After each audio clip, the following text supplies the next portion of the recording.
Hey, everybody. Uh, so thank you all for coming. And oh, good. LPP made it too. So thank you. Please let me know if the volume gets really wonky or anything. Hopefully you can hear me. You know, if you type something to let me know if you can hear me.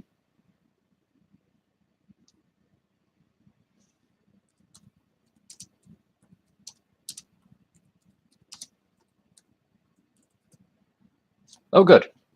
Great. Okay, so thank you, Hobby Picker. So to start off, I thought I would do something with this project that has been sitting on my bench for, let's see, since about late November, beginning of December of last year.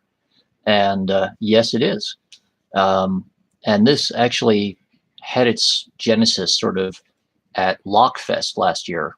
So going back to May of last year, when I was in the hotel having a conversation at the end of the weekend with Morsel, or Christina Palmer, who designed Tool's Wicked Waves and does really fantastic stuff with pick design and like all of the math and science behind a lot of this stuff, which I have to admit I am nowhere near good enough to do.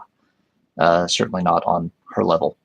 But we were talking about sort of weird cylinder formats and everything, and I was pointing out that everyone sort of knows rim cylinders, like this guy here, and mortise cylinders, interchangeable cores, all this stuff that I have uh, piled up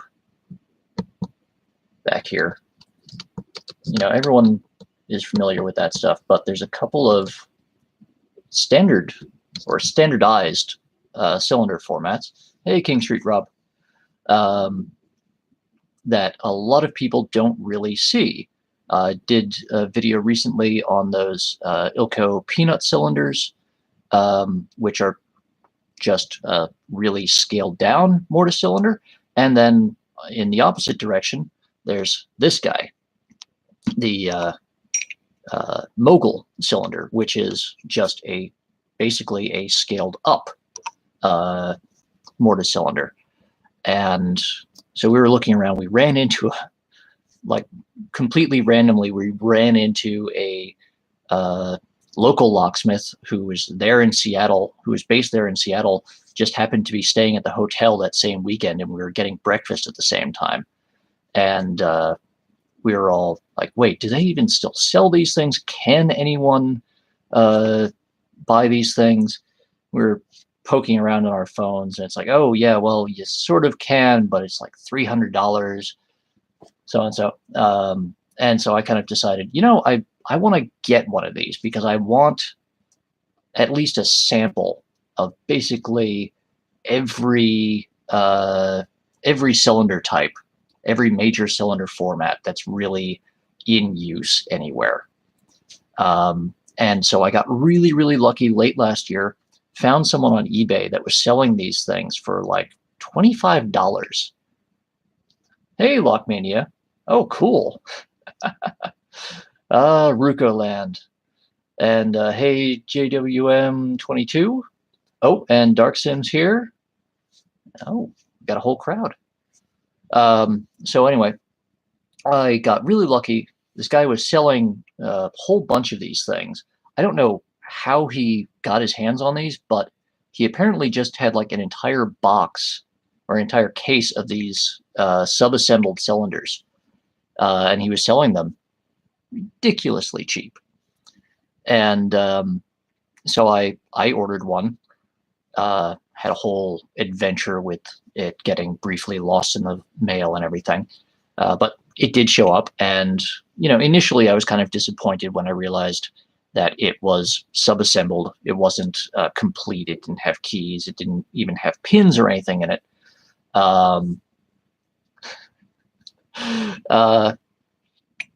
And so I was, oh no, what am I going to do? These things are ridiculously hard to find. Anyway, so I spent months and months trying to find the specifications, service manuals, uh, pinning specs, all of the details behind these. And just a few weeks ago, Tyler Thomas, who I work with at lockreference.com, put me in touch with Mo, who runs asimo.com, I think is his website, where he goes into a ton of really great details about the ASA twin system.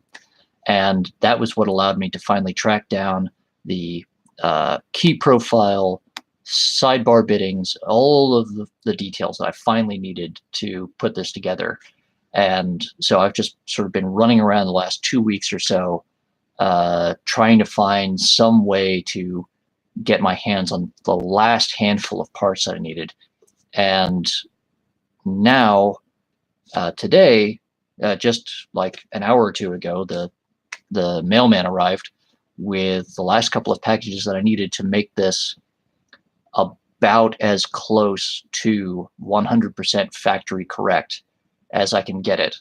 Like, the only thing that is not going to be original ASA parts are going to be the key pins here, because it would almost double the cost of this project. Because I think all told, I've put this together for just under about $90 US, and some of that is thanks to people like Tyler sending me the replacement sidebar side pin springs, which I had, except that I'll show you when we get to the actual assembly and disassembly of this thing. They love to just shoot off across the room, and I lost a couple because they rolled under the wheels of my desk chair and got smushed flat.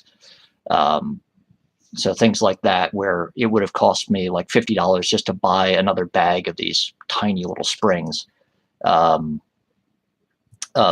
finding a company that would sell me blanks and a new sidebar, because the sidebar that came in this is restricted to a corrections facilities. JWM22, why can't I just strip an ASA twin and use those pins and key? Well, the answer is because I don't have any other ASA twin locks. This is my only ASA. Here in New York, there's not much of a market for them. No one really stocks them locally. Even just finding distributors for them in the US is kind of iffy. Very difficult. Like, there are some of them, but pretty much the main market in the US for these ASA products is currently corrections facilities using these locks, or their slightly shorter cousin, the 1 1/8 inch. I think it's AirTech is the one that uses the slightly shorter version of this. So yeah, the basic point is that literally I'm not equipped to service ASA normally. I don't have the pin kits or anything else. So all of this stuff was purchased specifically for this project. So anyway, I think I've babbled inanely long enough, and we've got a pretty decent little crowd going here. So I'm going to get right into actually putting this thing together. So I have all the parts laid out here on the tray, spare blank here, which if there's time and I can get the camera position correctly, maybe we'll cut another key for this. Basically, when I got this, it was sub-assembled, which means the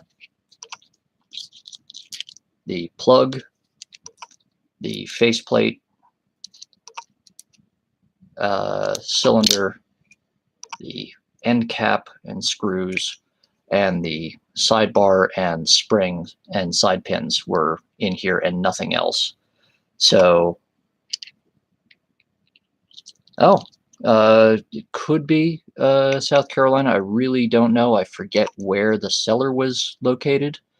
But so what we're going to do here is, here you can see I've split everything out. All of these parts I've been bathing in Houdini and some other cleaners to get all the grease and dirt and stuff off them. Make sure everything is nice and clean. So what we're going to do is this is sometimes called a pin checking plug holder. And what we're going to do is we're going to slip this in there. And this is a great little tool. It's sort of a third hand, or one of those. If you do any electronics work, those helping hands things where it's like a little magnifier and some alligator clips on some bendable wire to hold parts in position for you when you're trying to solder stuff. This is basically the locksmith's equivalent of that. So what we're going to do is we're going to load up the plug here. Let me just get something over here that I can balance this on.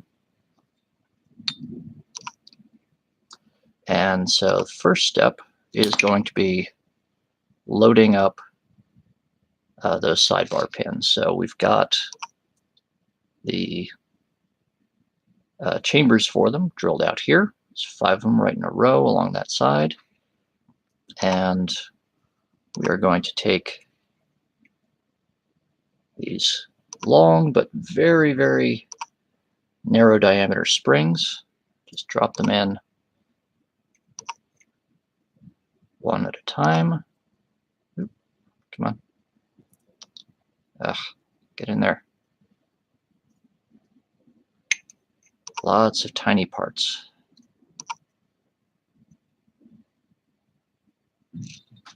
Now, you know what? This might be easier to deal with. I'm just holding it in my hand for now.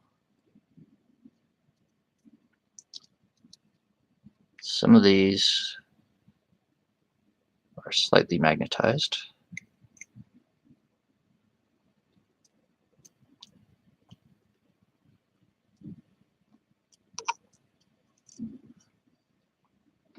So there we go. And next is going to be dropping these side pins in. Make sure you get a good look at that.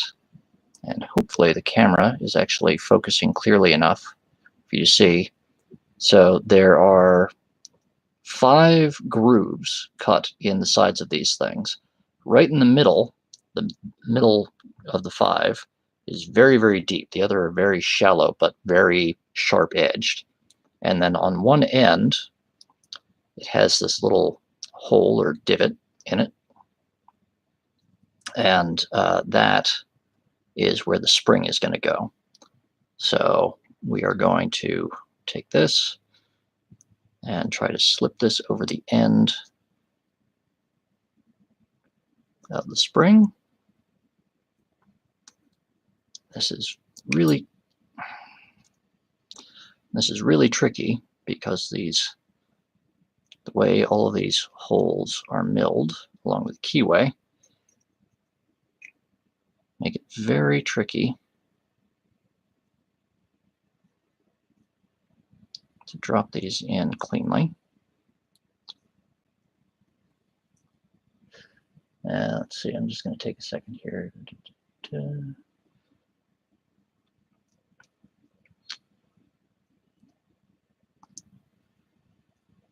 we go. Yeah, I'm sorry. Once we get to sort of a midpoint in this assembly, I'm going to take a second to try to catch up with the comments because you guys are going way too fast for me to follow out of the corner of my eye. So there we have all 5 of those sidebar pins or side pins lined up here. Oop, don't want to drop that. So the next thing is going to be making sure that we put this cover plate on, and then we want to push all of these side pins down to the point that they are going to let this cylinder rotate. Let's see, actually, if we can make this any easier here. We're gonna, yeah, that's what I didn't want. So, you know what, we're gonna use this key blank that I have sitting around, use the edge of that. Yeah, that's a good point. Push those down and start to turn it. Now, those are going to be stuck in there. So now, if we look in here, you can see all of the sidebar pins are in there. Next step, we have 2 more very small diameter, but much shorter springs, and those are going to go into these 2 little cutouts in the end. Come on, get in there. There we go. So those 2 little tiny springs, one at the front, one at the back, are going to be what will bias the sidebar against the cutout in the body of the lock.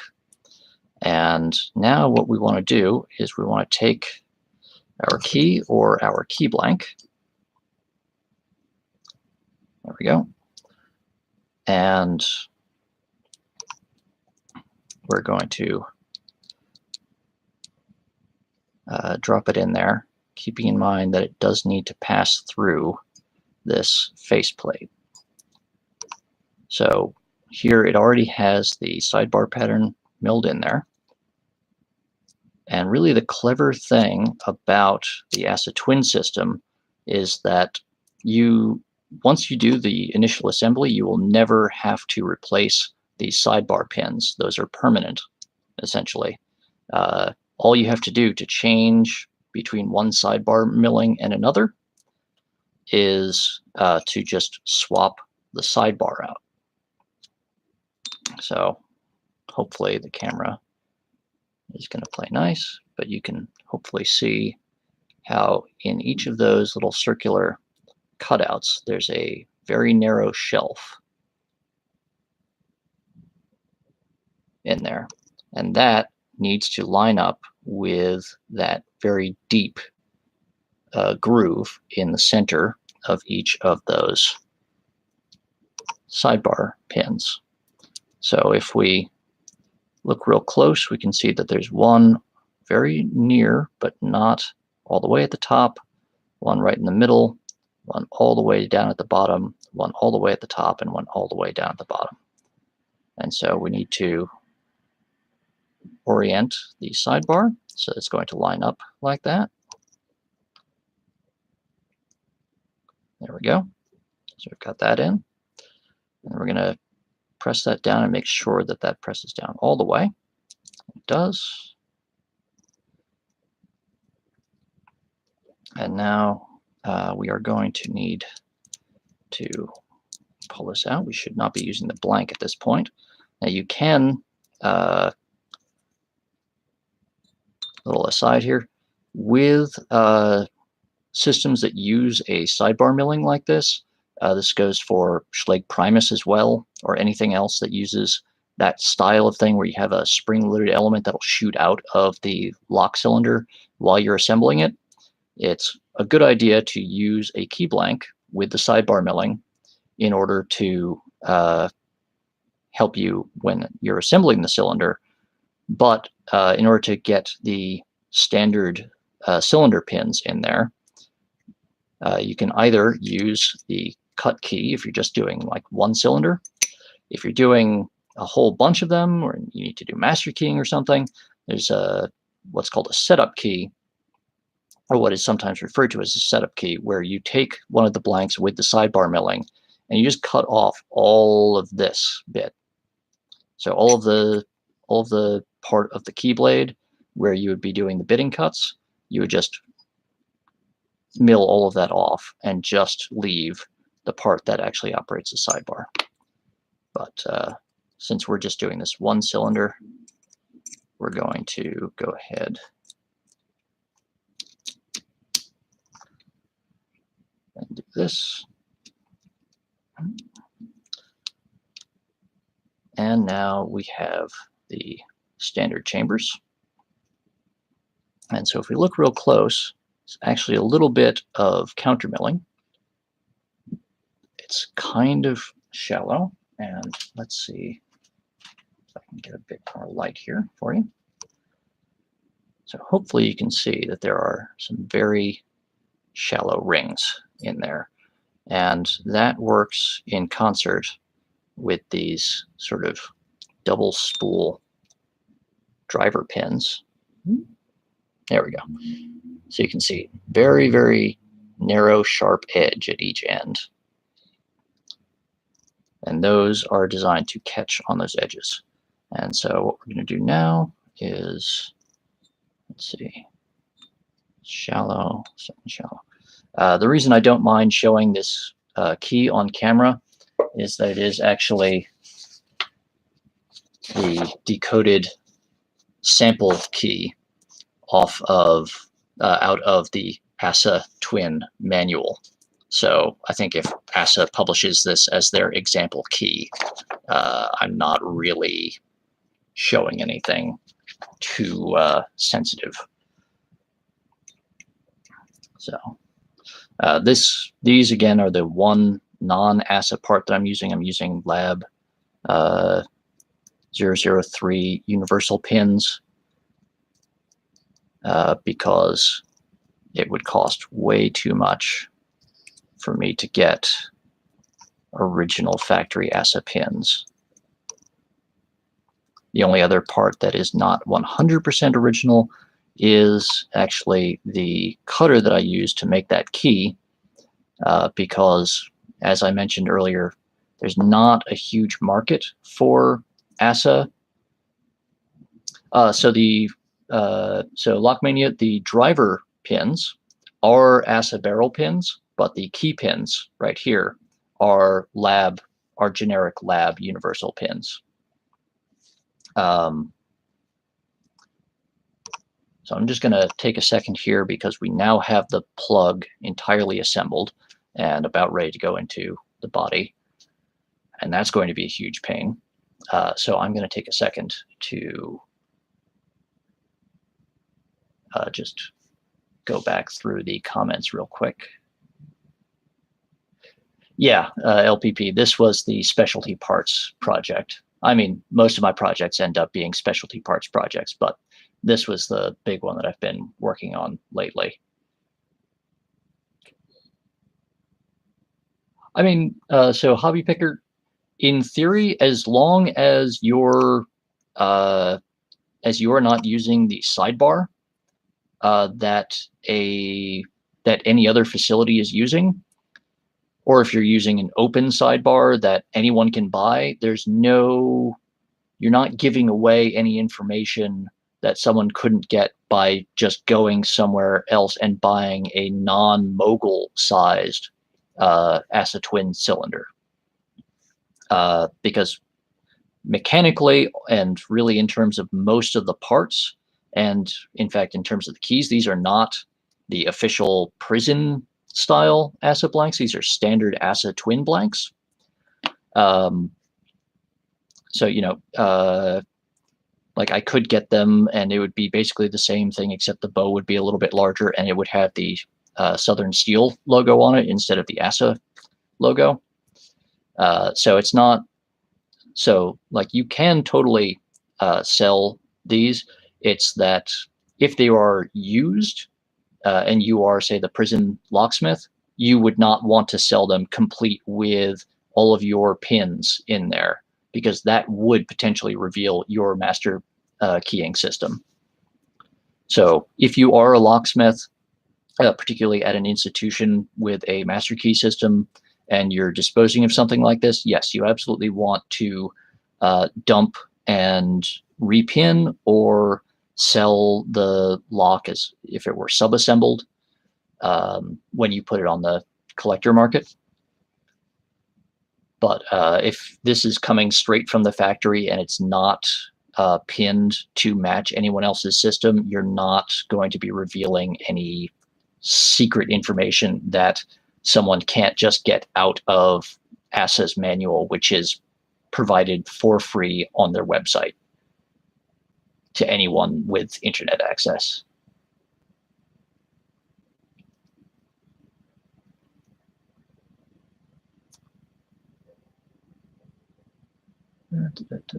So also, this is technically not, or not exactly ASA Twin 6000.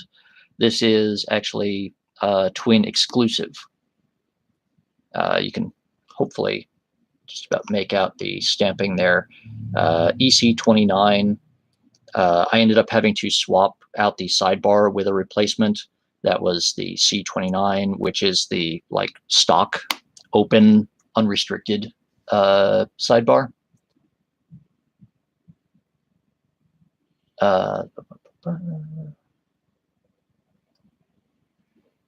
Oh, hey. Good to see you, Johnny Yukoff. Yukoff, I hope I'm pronouncing that right. King Street Rob, no, a Primus sidebar pin is very, very different. Primus is one of those systems where the sidebar pins have to be changed to change the sidebar combination. They're basically a little sort of L-shaped thing. I actually have a Primus cylinder somewhere around here, but I also really don't want to take it apart because it is full of tiny pieces that go flying across the room.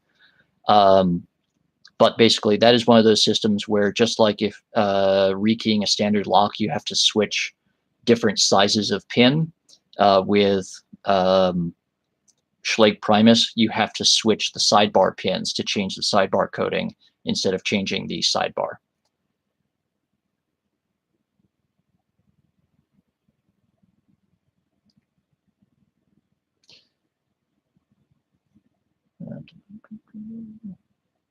Yeah, you probably could make do with swapping some of the sidebar springs and sidebar pin springs between Schlage Primus and ASA Twin, but I also don't do a lot of Primus. It's one of those things where it's basically only sold as giant commercial systems to a customer that wants to key up their entire building with that. Here in New York, really almost everyone has Medico or Multilock on their apartments. And so a lot of my business is just selling like an individual Medico cylinder or an individual Multilock cylinder to someone for their front door.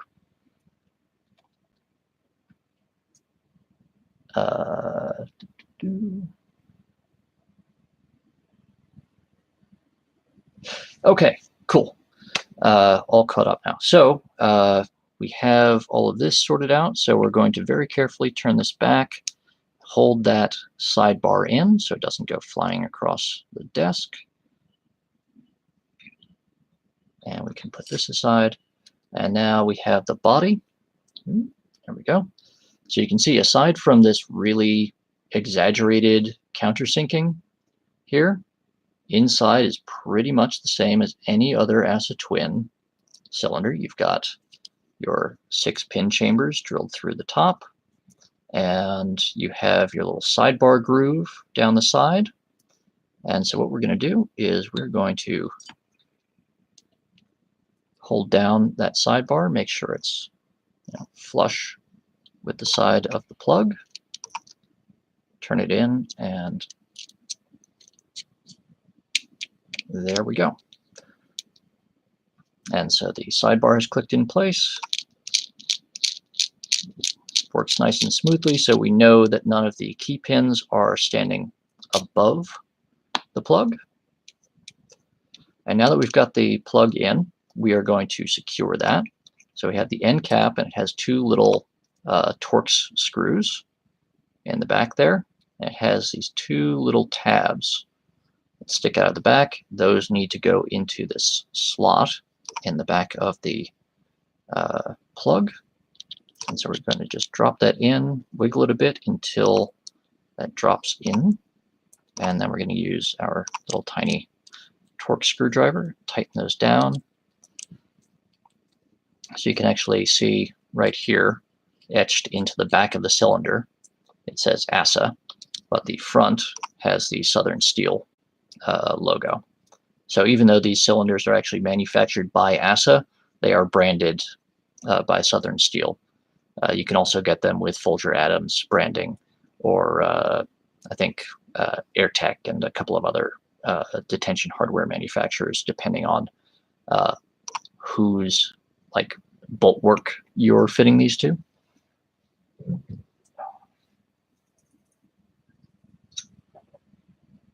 Right, hydrate. So now what we're going to do is we are going to put in these the driver pins, and just need to double check.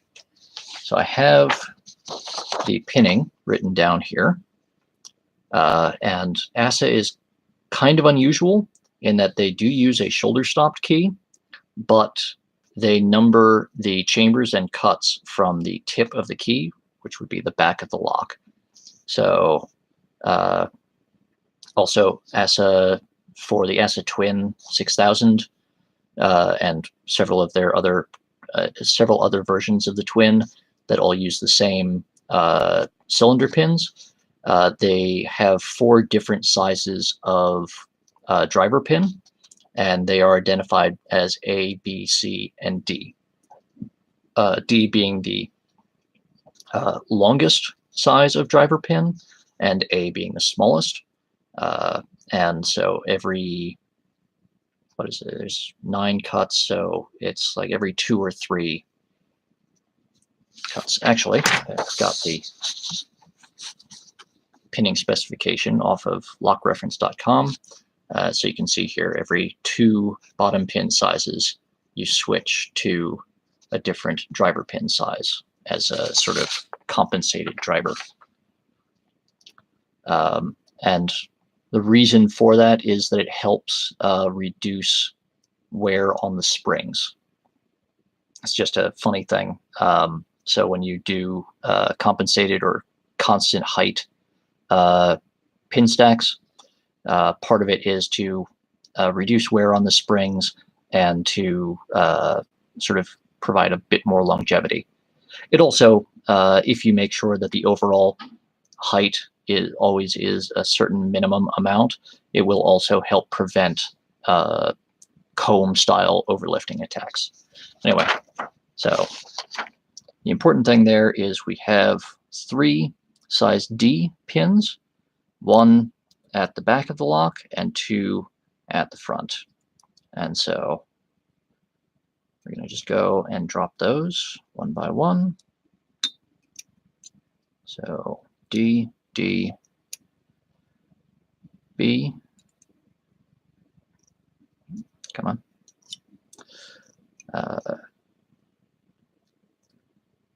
C, B, and D. Give it a little bit of a shake to help everything work its way down there. And maybe you can see there, they're all now in there. There we go. And then we're going to drop these springs in. And there, the springs are all identical, so we don't have to worry about making sure they go in the right chamber. We just need to make sure that we don't accidentally try to put one into a chamber that's already got a spring in it.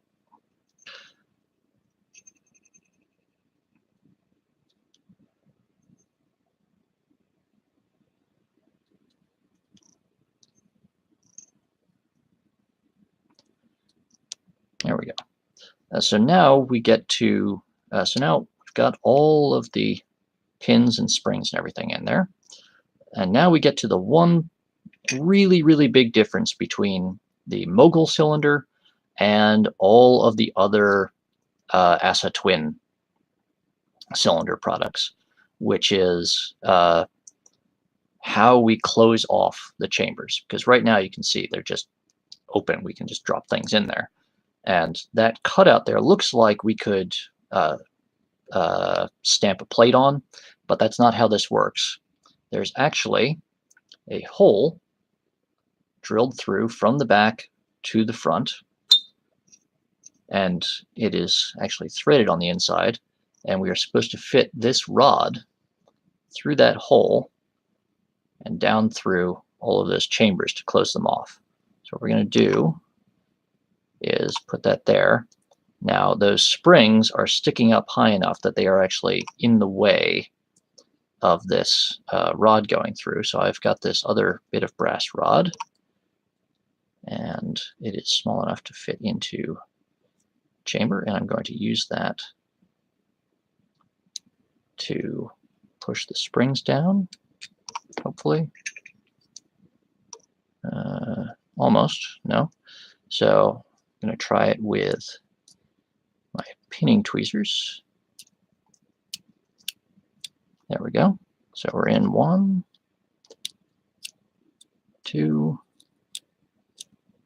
3, 4.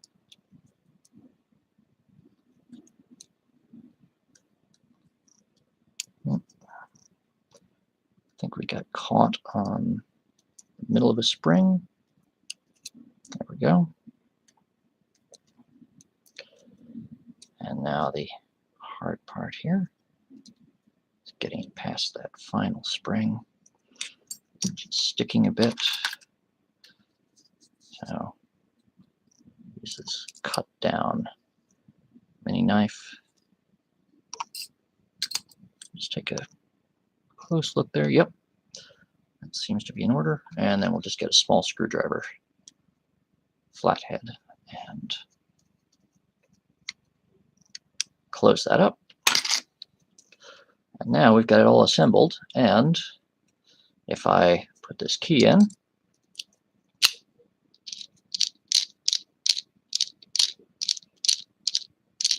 working perfectly. Go back the same way.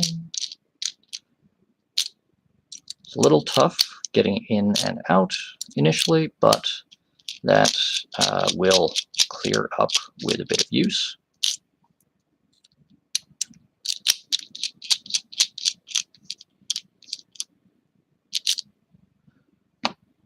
And now we're all done. So that is that. I will probably do another, hopefully shorter version of this with the camera in better condition. Doing this as an experiment with a webcam, so I don't think it's really made for this sort of focal length. So I'm just gonna try to catch up with some of the comments. Rico version. Yeah, so Rune, there's a bunch of different companies now use different size driver pins to create compensated pin stacks. Like the place where it has sort of always been necessary was in best style, what we now call small format interchangeable core, where it was necessary to do that in order to get the the control key and change keys to work correctly and reliably. But Medico uses them ostensibly to maintain the life of the springs, and Sargent does it fairly routinely. A bunch of other companies are sort of slowly adopting it. Some of them do have it like in their manuals and in their pin kits, but it's generally only used in sort of large master key or large commercial systems for whatever reason. And a lot of residential locks, at least in the US, still don't use compensated or constant height pinning. And yeah, this ruined that point about like if you have a very short driver pin and a very short key pin, you can actually have a situation where all of the pins will actually end up inside the plug and the spring will be what's blocking the shear line. And that's a great recipe for the lock getting damaged, jammed, or just messed up.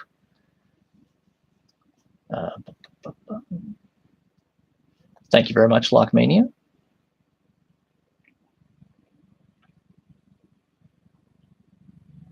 Yeah, Yukov. Chamber plugs are standard on pretty much all of the other, every single other version of the ASA cylinders.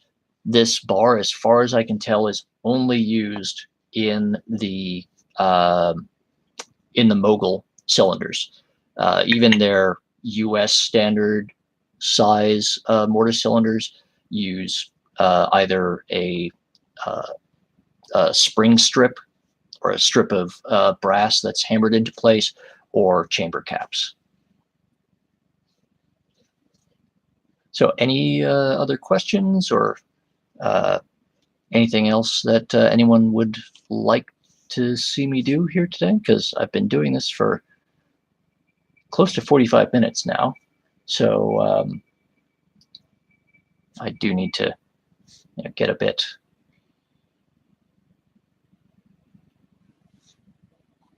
Huh. That's interesting. I don't know that much about the European models that they do.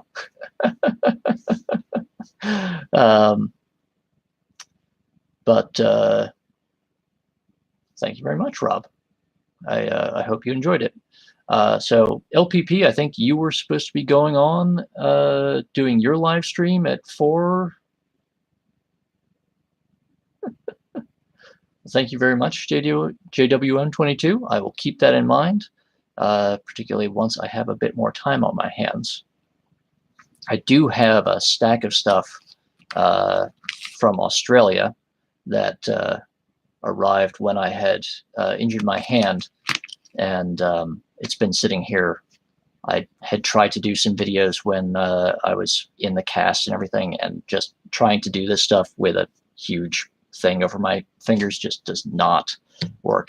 Yeah, so Noctis Modus sent me a couple of Lockwoods. Yep, they're Lockwoods with not just the cylinders, but also the actual entire mortise lock bodies that they go to with all the parts and instructions and everything. So I keep meaning to take the time to go back and do a new version of those videos that I had done when I had messed my hand up. So hope no, actually, very ironically, I had closed it in a door. Because here in New York, as I was commenting to someone last night, our standard hinge is actually a like 6-inch long hydraulic or coil spring driven self-closing hinge for fire rated doors, and we have that on like everything in my building. Oh yeah, you can also hit the Lockwoods with a hammer. I don't have spares, and they're really hard to get here, so I probably won't hit them with a hammer. But you know, for someone who has a easy source of parts from Australia, go ahead and do that. Film it. I'm sure we'd all love to see what happens. Yeah, I do not recommend breaking your hand or your fingers. I am still experiencing a degree of numbness in that finger that got broken, that got caught in the door, and it's taken me since let's see, that happened at the end of August last year, and I still am trying to regain strength and dexterity there. King Street Rob, those are in place of door closers. They are self-closing hinges. So you have 3 of these things driving a 150 pound fireproof door, which is usually steel, either asbestos or gypsum, and then clad in steel.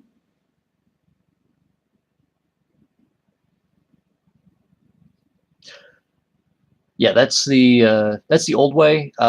Like newer construction, they've got lighter weight fireproof doors, but a lot of residential buildings here were ooh, ouch, LPP.